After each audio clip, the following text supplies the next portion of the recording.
Okay, everybody, thanks for coming by today. Today I just wanted to talk about fitting a curved blade to a to from your hand plane. We've had some few inquiries after our first two webinars regarding. I gave quite a quick demonstration in the Sharpology webinar, and then we used a curved blade for edge jointing in the second webinar, and we just wanted to. People had some inquiries about exactly how it's done, so I thought I'd just go through a process reasonably quickly, but to show you exactly how we get a curved blade. The curved blade really is an asset in your woodworking, I think, for edge jointing and for planing boards. It takes away tram lines. It also gives a lot of um, technique ability um, um, with your plane, whether it be a smoother or a jack plane or a jointer. It does the job very well. It helps with your woodworking. But the first thing we need to do is to get everything straight and square and flat, etc. Before we actually go to the plane blade, um, we need to flatten these, make sure that the water stones are flat. Water stones can certainly be grooved from either sharpening, and if that was a chisel, sharpening a chisel can put a groove or two, or a hollow in the water stone after time.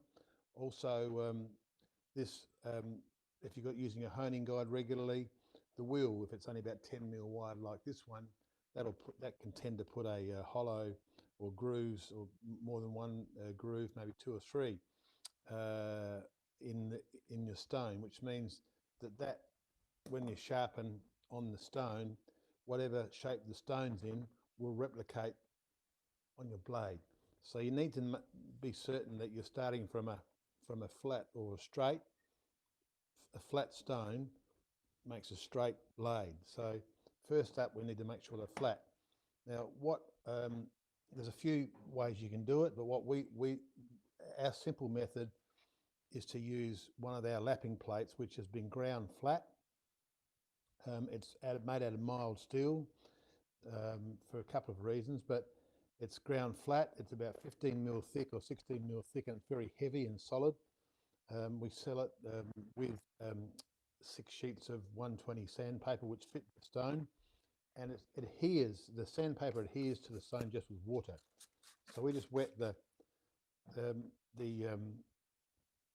the lapping plate and the sandpaper and place that on top, and then we're able to flatten the stones. Now, the method that I use is just to put some lines across the stone. I'll just get my pencil to work.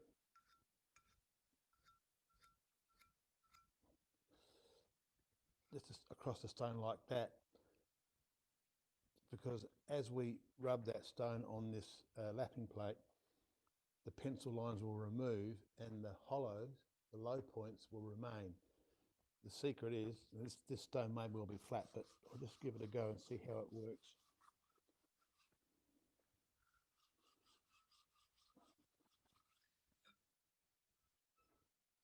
Now, that's typical.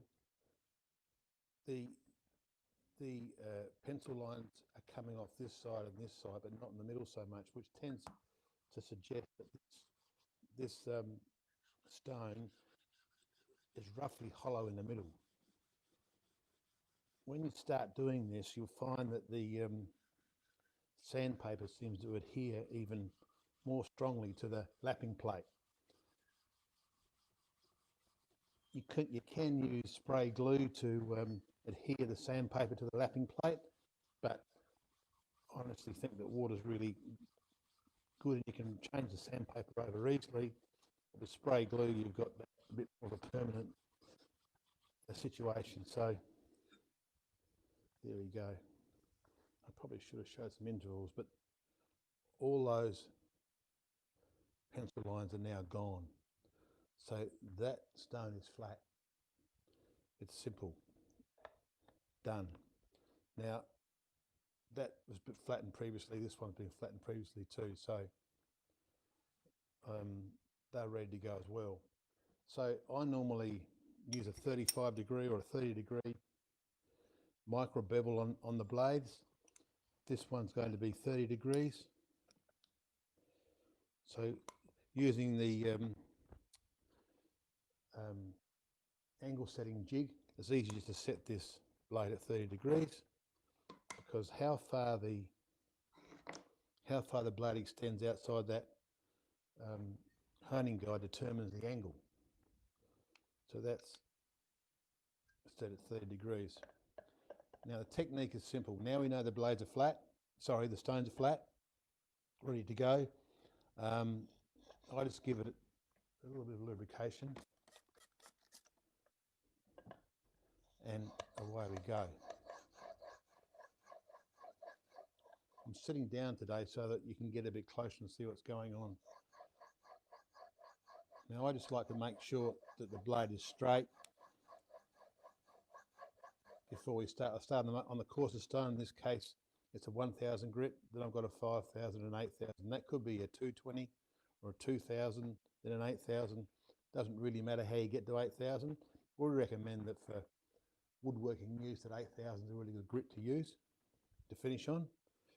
So I can now feel a burr across the whole length of that blade. So I know that blade, we're on the edge. I know that then if that's flat, that's straight, so we're all set, ready to go. Now, the technique is simple. First of all, I remove these two fingers. So put 4 fingers on the blade equally, then remove these 2. And I just rest them on the side of the jig here, but no pressure on there.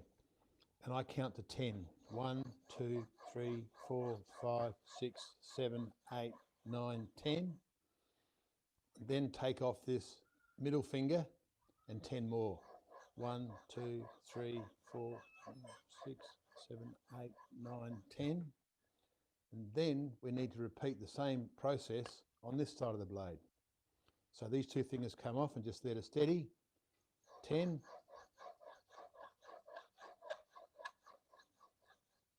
And take off this finger here to leave just 1 finger on the outside, and 10 more.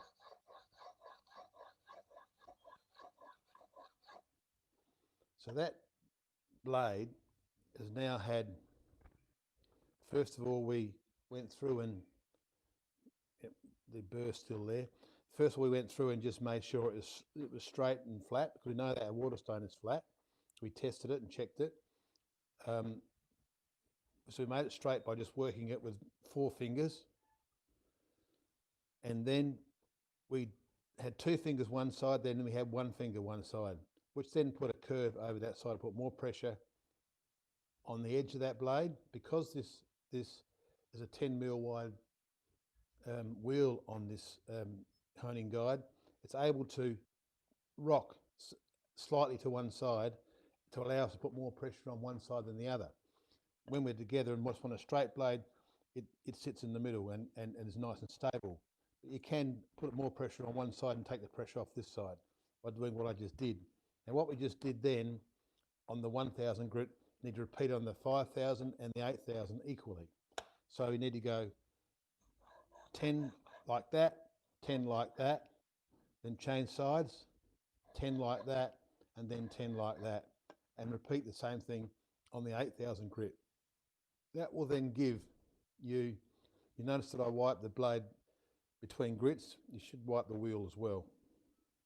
So you don't want to transport 1000 grit to your 5000 grit, because the grooves made in the blade as they remove the metal, that's the black stuff there, was the metal coming off the blade. They're coarser grits here, and as they get finer and finer, so you don't want the same sort of grit to mark the blade as you go across. You want to make sure you don't transport grit to grit. So make sure you wipe the blade and wipe the little wheel as well. So after you got to the 8000, you're then done. The blade's curved. You can check it with, for example, had a nice flat piece of timber. You'll see that if you hold it up to the light, you'll just see the straight edge or a nice flat piece of wood. You'll see a little bit of daylight and more daylight right at the end. And we're only talking a couple of thou here, not very much, but it's enough to do the job and enough to give you the asset that you're going to have in your woodworking with a curved blade. So that's how it's done. Of course, you have to take the burr off the back again, but that's done like this or with the ruler trick, which we've discussed in another webinar. But that's basically how to curve the blade. I always, at the end of sharpening any blade, make sure the blade is, before it goes back into the plane, I wipe it down with camellia oil. Now, camellia oil has been used by the Japanese for a long time, and what it does is what I do is simply spray a rag, which I keep moist, which I keep wet with camellia oil, and I keep it in a jar at the top with a lid on it, which stops it drying out. So whenever I want, I can just quickly grab the rag that's been soaked in camellia oil and wipe down the blade before it goes back in the tool. This camellia oil oxidizes or dries in a couple of minutes, 2 or 3 minutes, and then it goes back in the tool. And when you use it, it's not like an oil. It doesn't put any oil at all on your workpiece when you start using it for the next time. So that's just a good way of keeping your blade in good condition. So that's basically our story on curved blades today. Hope you enjoyed it, and I hope you enjoy using your curved blade. Thank you.